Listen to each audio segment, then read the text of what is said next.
Hello again, good afternoon. I'm Ahmed Fauzi here on the Peace One Day channel on Facebook Live. We have a full afternoon now of programming for you. We've been with you all morning. And this segment is program 8, and we're focusing on grassroots activism. And we have 3 splendid, spectacular speakers for you. They are Ben Donaldson, Victoria Nalongo, Eve Conway, and a 4th, Catalina Rojas. We're going to start today with Ben Donaldson from UNA UK, but I also have the pleasure of welcoming in the studio next to me Eve Conway, who is the president of Rotary International in Great Britain and Ireland. I'm going to start with Ben, who is from UNA UK, and those of you who don't know what that acronym means, it stands for the United Nations Association of the United Kingdom. And there are UNA associations all over the world. They're NGOs, they're independent, they don't report to the UN, they're independently financed mostly, and they do a lot of work to mobilize support for United Nations issues. So let's start with Ben Donaldson. Thank you very much for coming in. Good afternoon. And welcome to this full day program by Peace Day on, rather by Peace One Day on Peace Day 2016. It's great to be here. It's wonderful to have you. Thank you. Tell us what the UNA Association does for those who don't know. Well, you've already given it a fantastic introduction yourself. Just to elaborate on that, so the United Nations Association of the UK is the UK's only charity dedicated to UN issues. And we make the case to the British public and to the UK government the need for international cooperation. So that's at the heart of what we do. Why do you do that? Because to solve the defining issues of our time, we believe vociferously that you need to get countries working together to solve climate change, to solve the problems we're seeing now with mass displacement, and to solve issues like pandemics. We can't have countries pursuing their own national agendas without working together. So you're trying to inform or raise public awareness amongst the British public. Yes, we're trying to build support. So that they can also support the government in issues that have to do with the UN. Absolutely. We're trying to create a critical mass of UK public who are aware of the need for this international cooperation, who can then lobby the UK government to play a greater role on the world stage. How can people become involved? So I would direct them to our website. That's una.org.uk/join if they're interested in becoming a member. They should also check out our Twitter account, which is @UNAUK, nice and simple. And they can also find us on Facebook. So I'd encourage anyone who cares about international cooperation to visit our website, see what campaigns we're running, and look at how they can get involved. Is that at UNA-UK or at one word? Just one word. One word. At UNA UK. Brilliant. And how do you and UNA mark Peace Day? So this year we've been focusing on strengthening UN peacekeeping.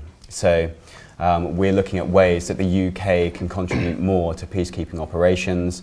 And on the run-up to Peace Day, we've been working with UK government, trying to encourage them to give more practical support to UN peacekeeping. We're encouraged, and we welcome the modest increases in troop contributions that the UK has recently announced, and that's something we've been lobbying for in the run-up to Peace Day. So the UK has announced more troops to South Sudan and Somalia, and we're pleased with that, but we still think there's a lot more that the UK can do. We're also raising awareness of the peacekeeping, the British citizens who are actually UN peacekeepers themselves. So the sorts of issues they face on a day-to-day basis and the life-saving work that they do. So we're trying to raise awareness for the profiles of UK peacekeepers so the public can sort of better understand some of the work that the UN, the life-saving work the UN does on this issue. So you pick your own themes every year. You don't necessarily go with the UN theme, which this year is the SDGs. Yes, well, we build it into our work. I mean, we're a charity that needs to be opportunistic, and we look for for ways where we can make real change. And at the moment, we see an opportunity for peacekeeping with the drawdown in Afghanistan, and the UK. The UK has the capacity to do more, so we're calling for more logistical support and more support from the UK on peacekeeping. Thank you. And what do you think of this day as a day that unites people? Is it a platform that UNA can really utilize to bring its constituencies together? Yes, because it's inspiring and it goes back to the UN's founding principles. Our grassroots members across the country, they join UNA UK, and they've sort of been involved with us, some of them for decades and decades, because of the inspiring principles of the UN, which Peace Day echoes. So the UN was obviously founded with the aspirational challenge, mission to succeed, to save succeeding generations from the scourge of war. And so this Peace Day is another reason to emphasise the UN's sort of founding mission, and a reason for people to get excited, and another sort of way to give impetus to the UN's peace-building work. You have chapters throughout the UK, do you? Yes, so Peace Day is being celebrated by many of our local UNAs across the UK. And so they hold their own meetings to celebrate peace and to look for sort of solutions to the issues we face. And yes, so we have almost 100 different local UNAs in universities and in communities across the UK. So today they're doing things. Yes, they're doing lots of different things. You should Fantastic. go to our website, you should look at the events page. Fantastic. Let us know through social media. We will. Tell me, what would you say to people to get them involved to embrace this day? What would you say to get them to embrace this day now and in the future? I think I would take a look at some of the policies coming out of the UK's government, and you look at the things that Peace Day stands for collaboration, for working together, for international cooperation, and you look at some of the tendencies towards a more sort of narrow interpretation of our national interest and sort of more nationalistic policies, not just in the UK, but across the world, governments and populations that are sort of tending towards these narrower definitions of their country's national interest. And I would say that this is an opportunity for those who care about peace to challenge that rhetoric and to actually talk about the ways in which working together is going to be the only way we're going to solve a lot of the defining problems of our time. Very important. Challenge the rhetoric. Thank you very much, Ben Donaldson. UNA UK, the United Nations Association of the United Kingdom. We'll be talking to Eve in a minute, Eve Conway of Rotary International. But first, we will have a conversation with Victoria Nalongo. And we listen to that conversation. She's the founder of an organization called Bright Kids Uganda. She's founder of Bright Kids Uganda. She's an incredible woman, an inspiration to many. Let's watch and listen to Victoria, please.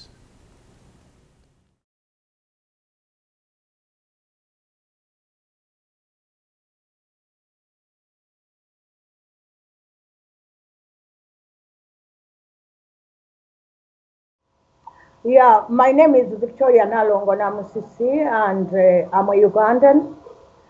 I have a background of a journalist. I'm also a peace builder. I have a degree in journalism, and I also trained at the American University in Washington, D.C. in peace building and conflict management. I'm a Ford Fellow. I have been involved with trying to rescue children from the streets of Kampala, from Wharton, northern Uganda, since the year 2000. And in 2003, when the war of the LRA, Lord's Resistance Army, intensified in northern Uganda, I went up there as a scout leader, trying to rescue the children who are entangled in between the fighting between the Uganda government army and the rebels. There was fighting, so many children died, so many women died.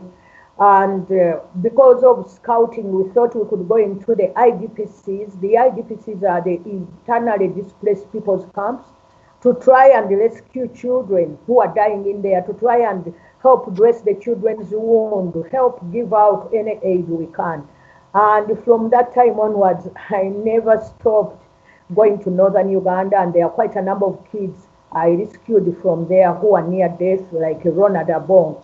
I've been involved in volunteer work for quite a number of years, since 1988 when I started being an active scout. And I feel good working as a volunteer, although I used to enjoy a good salary working in the president's office. But I think the happiest days have been the days when I'm doing voluntary work and when I'm involved in peace building and conflict management.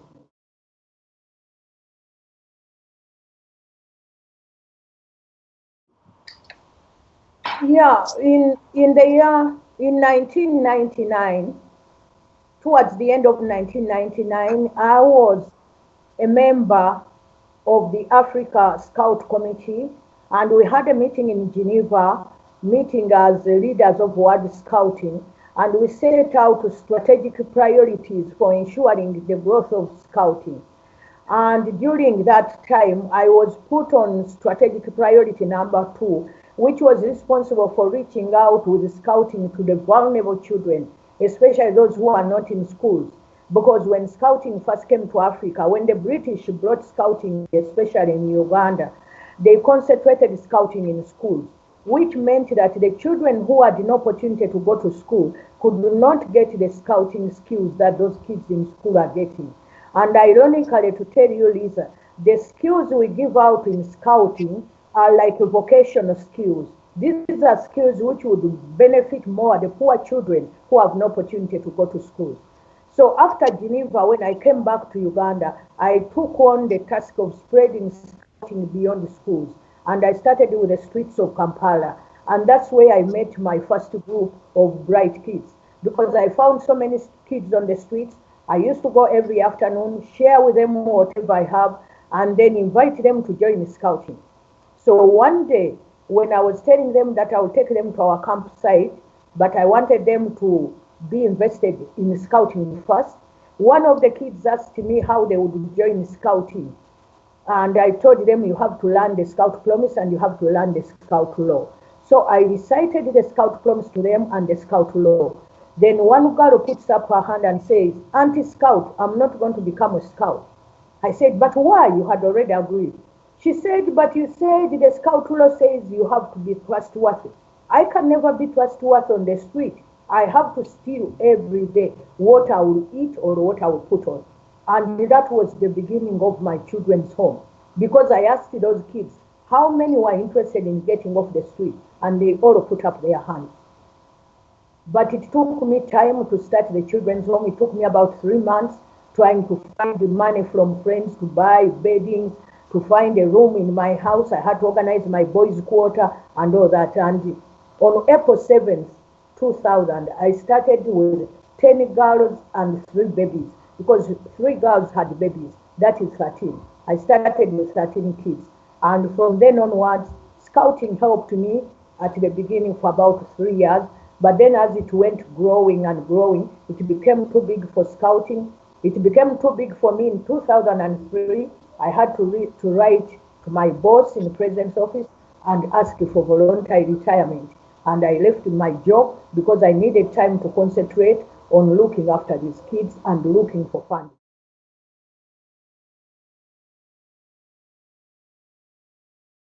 What is going to happen is that we are going to have several football matches. Several teams are going to be competing, football and netball. And they will start a week before the International Peace Day. And eventually we will have 2 teams emerging as like the first team and the second team, which have come through. And then those 2 teams, the boys team, 2 teams will compete for the finals. And the winners will get a trophy, which is big. The losers will get a small trophy. And then the women would also have been competing, and the final being on the Peace Day. And now with this final, again, we are going to award trophies.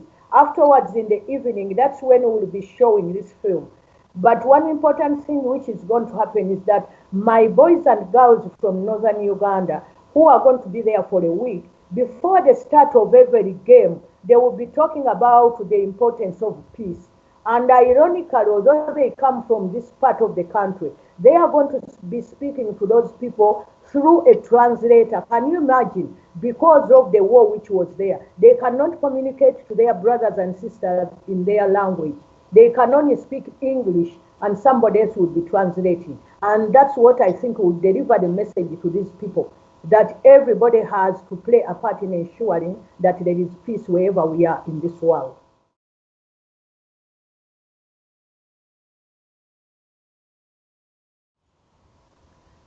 You see, the biggest challenge we have now, like when you come to Uganda, one message which is very crucial at Bright Kids Uganda is the message of not looking at ourselves as comparing ourselves to the tribes where we come from. Do you know that at Bright Kids Uganda, I have 3/4 of the tribes in Uganda. I almost have all the tribes in Uganda. And when my children reach here, whoever comes to Bright Kids Uganda, I tell them that you leave your tribe at the gate. Once you enter here, you are a Ugandan. Do you know that people are killing themselves in Syria, people are killing themselves in Iraq, just because this is a Sunni, this is a Shia, this is a whatever. You know, smaller differences. And people are turning against each other. Look at what is happening between Israel and Palestine. You know, small differences. The people in Palestine were brothers to the people in Israel. Can we, for God's sake, focus on what unites us and look away from the things that divide us? Once we do that, we'll be able to build a peaceful world. We'll be able to move on as one people.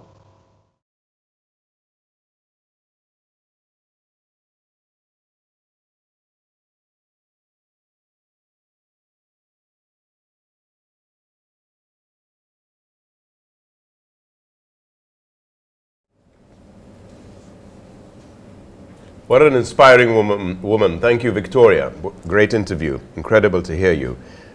You can watch the full interview, as usual, with Victoria on Peace One Day's YouTube channel. And don't forget to comment on this program on our Facebook page and share the link with your friends. Watch, comment, share.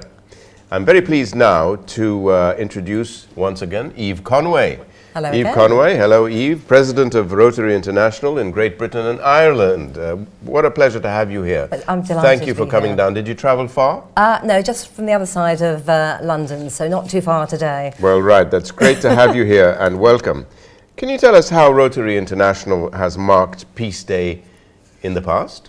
Well, promoting peace around the world on Peace Day and every day is what Rotary is all about. If you like, you could say it's in our DNA, because we've got 1.2 million grassroots Rotarians across the world in more than 200 countries and geographical regions, out there promoting peace and really wanting to make a difference. And that includes many countries where there is conflict. So we know this experience from the grassroots experience. And in fact, a little bit of history here, because Rotary was instrumental in starting the United Nations back in 1945, and we actually helped set up the first meeting of the United Nations in London. So we've had a over 70-year relationship with the UN, and we have peace forums and symposiums across the world, including actually ahead of Peace Day this year. We had a peace conference in Oxford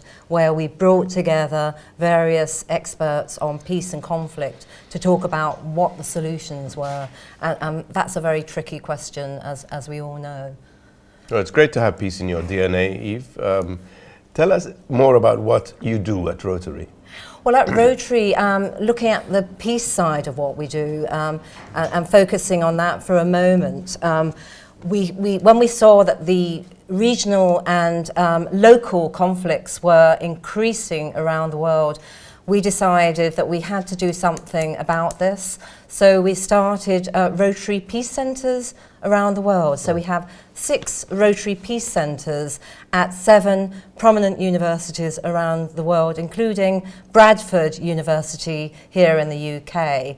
At those peace centres, we're training people, leaders really, that we want to see leaders in the area of peace and conflict resolution. We call them agents of peace or peace fellows. We offer them peace fellowships for 2 years to actually get a master's degree in peace studies, but it's also going out to areas where they can do field work, if you like. And I was just going to mention at the Oxford Peace Conference run by Rotary a couple of weekends ago, we had our first Syrian peace fellow who was absolutely gave a real insight into the Syrian conflict, what the stumbling blocks are and how difficult it is to achieve peace in Syria. And you know, it's a war that really it's very difficult to stop at the moment. It's a war that is you know, with all that we've heard over the last few days, with aid workers being attacked and bombed. It's a very difficult situation there. So that's to have him now working on our peace projects. He's working for Amnesty International, but we have other peace fellows in leading roles around the world. So it's a really positive. So is there actually a chapter in Syria? We at the moment we have some problems with Rotary. Rotary is trying to operate in Syria. It's difficult because it's not an easy place to operate as a club, but we do have Rotarians there. Thank you very much, Eve. What are Rotaries? I mean, you've spoken about the peace centres. What role do you feel that Rotary plays in creating a more peaceful and sustainable world? Well, I think we play a role, obviously, with our Peace Fellows. We've had over 600 go through the programme since 2002. But we also focus on young people, because I think if you want to break the cycle of violence, you have to look at changing attitudes. So today on Peace Day, for Peace One Day, and this is specifically for Peace One Day, one of the schools where we have a peace project starting is up in Dumfries and Galloway in Kirkcudbright. And they were very inspired by Peace One Day, and Jeremy Gilly, founder of Peace One Day, sent a message there when there was a peace conference there at the end of last year. And I've got greetings back from them to say thank you very much, because today, as we're sitting here, the Peace Project is starting up in Scotland. There are 17 advanced peace advocates and 30 advocates who are starting a programme in their school, and they are helping with conflict resolution actually in schools, which is, is a key area. But they are also, as we sit here, debating the UN Sustainable Development Goals as well, to do with peace and developing nations, so goal number 16. So I think that's really important as well, so that we can talk to young people, which is very much of what Rotary is about as well, changing attitudes and minds. Absolutely, very important. Are there any other examples you can give us about how, in your presidency of Rotary Great Britain and Ireland, how you raise awareness to engage people, especially young people, with the peace process? I think, the project that we mentioned up in Kirkcudbright Academy is one way of doing this. It's a peace project where you are looking at not only the world problems with the big conflicts that we have at the moment, but it's also solving and helping to solve conflicts in everyday life. So if at school it can be cyberbullying, social media, there's a lot of bullying on social media, with young people committing suicide. That's an area we are going in with our peace programs in schools to actually help stop this, because we can do it. And again, if we look at talking to young people about peace, not only world peace, but peace in their daily lives, then that has an impact, and that can change the way things go in our society. So I think it's very important. And you have feedback. You're reaching out. We are definitely reaching out, because we're having positive feedback from the schools involved, from head teachers who are saying that this is working, and obviously our Rotarians who are in the schools as well, helping with the programmes, say this is making a difference. You know, we also have debates where they can talk about debating peace as well. So it is making a difference, yes. That's great, Eve. I have another question for you. Earlier today, we screened a feature documentary called The Day After Peace, in which shows how Peace One Day was involved in mobilizing action and mobilizing public awareness in Afghanistan on Peace Day several years ago. And they documented the successful conclusion by the UN system of a cessation of hostilities with the Taliban, which led to a massive delivery of polio vaccines to children in a very hostile area. Tell us the importance of the eradication of polio to Rotary. Well, the eradication of polio is Rotary's #1 goal in the world, because in 1985 Rotary started the campaign to rid the world of polio. We managed to get rid of polio in the Philippines and thought, well, if we can do it there, we can do it across the world. So in 1985 we started the campaign, which led to the setting up of the Global Polio Eradication Initiative in 1988, the biggest public health initiative ever. At that time, there were 1,000 new cases of polio a day in 125 countries. Today, in Afghanistan and Pakistan, we have just 2 remaining endemic countries. We've had 26 cases to date of polio across the world. We unfortunately, as we're about to announce that Nigeria and the whole of Africa have been free of polio for 2 years, there were 2 cases in Nigeria that were reported, and we've had another one since, so we've had 3 cases. But this links very much into peace and conflict resolution that we've been talking about, because the area where we have had these cases is where Boko Haram is operating. It's in northern Borno state, and it's very much an area where the immunisers, the polio vaccinators, couldn't get in. And obviously we've had a lot of polio vaccinators, you know, young women and going out there, and men as well, who've been killed trying to deliver polio vaccinations in Pakistan and elsewhere. So it's been quite a difficult campaign. Thank you for sharing this with us, Eve. It's remarkable work. We could go on and on, but we have 1 minute left. Yes. And I want you to tell me in that minute, how will you help mobilize the international Rotary community for 2017? Well, I think, you know, we're at one of the most critical times for peace at the moment, with all the conflicts that are going around in the world. It's an area where Rotary can make a difference because of our peace programs that include our peace fellows, who now are in leading roles around the world helping to deliver peace. And that is a message that Rotary is very much focusing on with our programs, with our agents of peace, our peace fellows, and with everything that we do.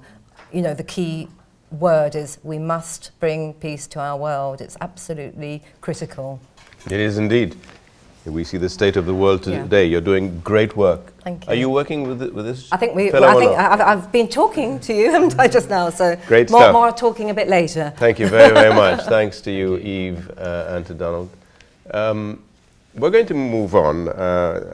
It's very impressive, isn't it? You talk to individual people, you talk to organizations. The inspirational, impactful work that they're doing is quite remarkable. Finally, in this program, we're going to be hearing from Catalina Rojas, who is the Director of Innovation at an organization called PCDN, and that stands for Peace and Collaborative Development Network. It's one of the largest online communities connecting social change makers to multiply their collective impact.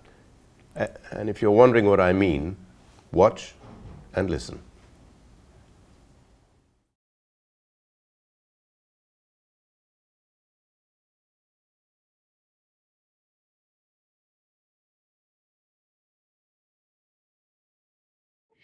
Hi, my name is Catalina Rojas, and I guess I'm a peace lover, CrossFit amateur practitioner when my knee allows me.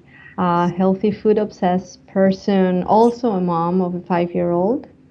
I work at PCD Network with my husband, who is the CEO and founder of the organization. I'm originally from Bogota, Colombia. I started my studies there.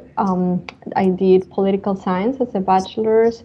And as I was doing political science, I also became involved with a number of citizens initiatives for peace, and I started in a way my activism for peace career as I was a college student, and those were the early 90s, which was a very troubled time in terms of the activity of various manifestations of the armed conflict and the drug war in Colombia.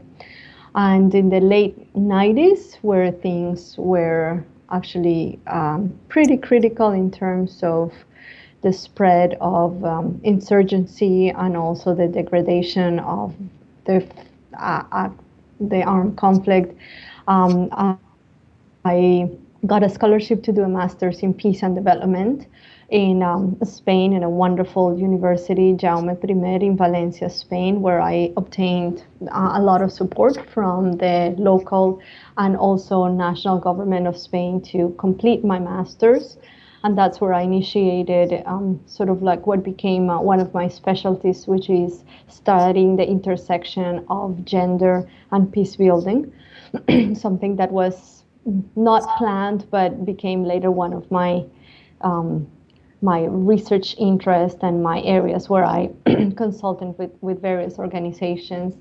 And while I was doing my master's there, I wanted to pursue further studies, and I was looking for international relations, but found an amazing program, the oldest conflict resolution program to date, which is the School of Conflict Analysis and Resolution that is located in the Washington, D.C. metropolitan area. And I was lucky enough to be accepted there and start my PhD, which led me to meet who today is my current husband, Dr. Craig Selizer, who is a very well-known peace builder, practitioner, scholar, entrepreneur in peace as well. So we sort of started building a career in peace and social change.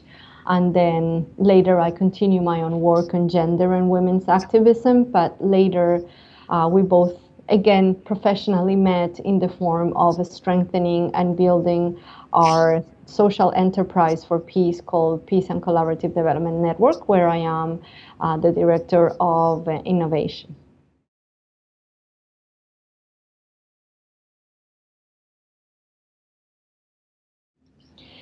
Well, to me, it's about peer-to-peer networking. What is the gist or the importance of networks such as PCD Network or AFP?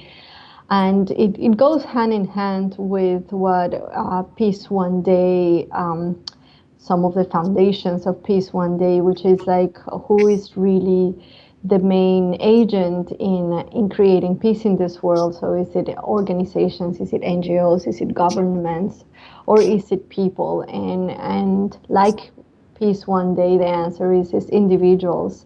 But individuals need to amplify their voices. And this is not about NGOs or experts, quote unquote, telling people what to do, but this is people actually connecting, breaking the barriers of global South divide and sharing their experiences. So peer-to-peer networking is incredibly powerful for that reason. And PCD Network and AFP are two of the many, many examples of how people building peace and sustainable positive change are doing it these days.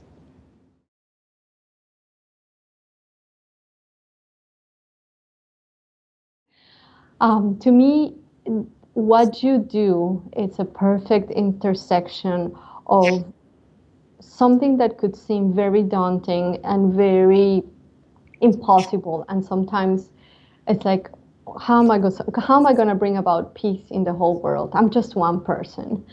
When I was 19, I actually believed that I single-handedly could produce peace in Colombia, but I'm wiser now, and I know that wasn't the case. I might have been a peace activist, and there is a very, very small contribution of what it means to bring about peace in Colombia, what I did. But what is important is that in Peace One Day, you can really see that intersection of what one individual can do to produce systemic change at a global sphere, because we're all on September 21st thinking about the same thing, which is bring about peace, reflect about peace. And you don't have to be a president. You don't have to be a person of a leader in a big size NGO. It's all about what you can do as an individual, whether it is playing a sport, doing a walk, sharing a tweet, creating a story, sending a picture, calling a relative you haven't done so. It's whatever you do it thinking about peace. And that intersection of millions and millions of individuals doing something is what produces systemic change. So that's what Peace One Day means to me.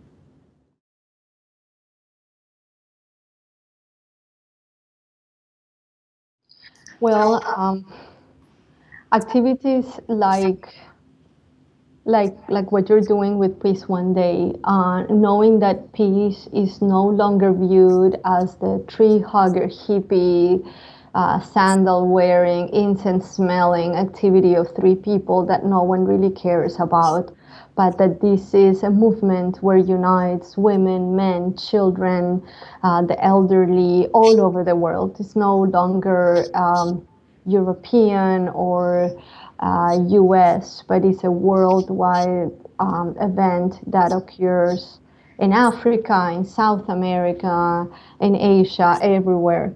That inspires me a lot.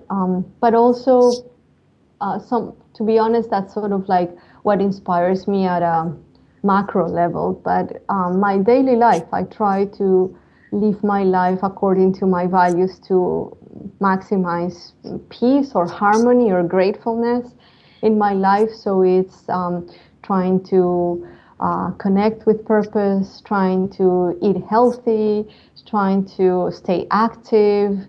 I try to live a life that sort of embodies the values of what I understand is peace, which is a lot of joy, a lot of health, a lot of activity, and doing things with purpose. I don't believe that in the name of any cause we should work ourselves to the deterioration of our personal health or the health of our family or children, but that we should live a life according to our values, and that's what I try to do.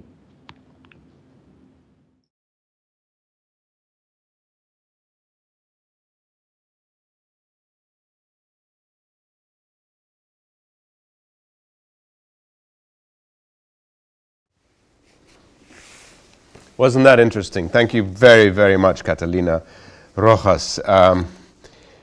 Whatever you do in your life, I hope it inspires you to become involved in peace. To become involved in peace, one way or another. We can all make a difference. Each one of us can make a difference. And we've heard from two great organizations, UNA UK, you can join them. Rotary International, you can join them. Peace One Day, you can join them. We're going to carry on with the day today. This was our program on grassroots activities. We're going to move on to the next segment, which is program 8, and listen to a fascinating, a truly amazing man called Gino Strada. Gino Strada is a trauma surgeon. He treats victims of war, victims of landmines. He builds hospitals. He trains doctors. He provides free health care to these victims. It's going to be quite an interesting conversation. It's our next Peace Talk number 3 today. We've already had 2, and we have 3 more to go, including Gino Strada. So we'll be listening to Gino. He's the founder, apart from being a surgeon, he's the founder of an NGO called, I believe it's Emergency. Yes, Emergency. We'll be hearing from him in a minute, and don't forget, today is the day to reach out and say I'm sorry, or say I love you. This is Peace Day. That's what we do on Peace Day, and every day, I hope. So thank you very much for watching. A very big thank you to our guests, Ben, Victoria, Eve, and Catalina, for their contributions. This is the end of this segment. We'll be back very shortly. See you soon.